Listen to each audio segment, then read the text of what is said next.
केन्द्रापड़ारे मिलित अभियोग शुनानी शिविर। केन्द्रापड़ा सदर महकुमार आज मिलित अभियोग शुनानी शिविर अनुष्ठित हो जाइछि।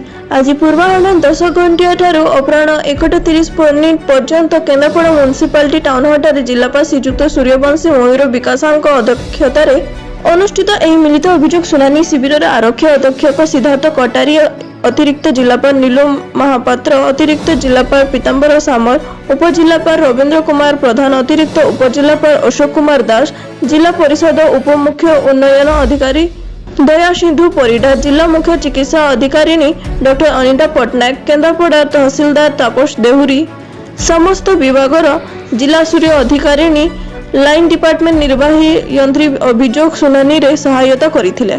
चिकित्सा सहायता पाई मुख्यमंत्री रिफिल फंड रु 30,000 टंका 4 जन आवेदनकारी को देवा पाई जिलापाल मंजूर करिथिबा बेले रेड क्रॉस फांडी रु 3 जन आवेदनकारी चिकित्सा सहायता बाबद रे मोट 20,000 टंका चेक प्रदान करिसंती।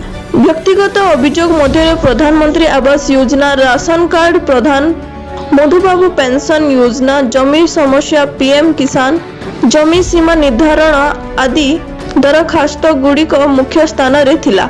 सेहीपरि सामूहिक अभियोग मध्य गोचर जमीर बेआईन व्यवहार, विद्यालय अर्थ आंबसात, ग्राम रास्ता मरामती, चेक डैम निर्माण, ग्राम रास्ता अवरोध हटाइबा, महात्मा गांधी निश्चित कर्म नियुक्त योजना रे गाँ साथी मानक समस्या समाधान, गिरी गोवर्धन नवीकरण योजना रे होइथिबा अन्यायतम विरुद्ध रे कार्यानुष्ठान, गोकुल पंचायत हाईस्कूल रे शिक्षक नियुक्त, विद्यालय उन्नयतिमूलक कार्य आदि समस्या गुड़िक मुख्य स्थान रे थिला। ए गुड़िकर तुरंत फैसला पाई विभागीय अधिकारी को जिलापाल निर्देश दैछंती।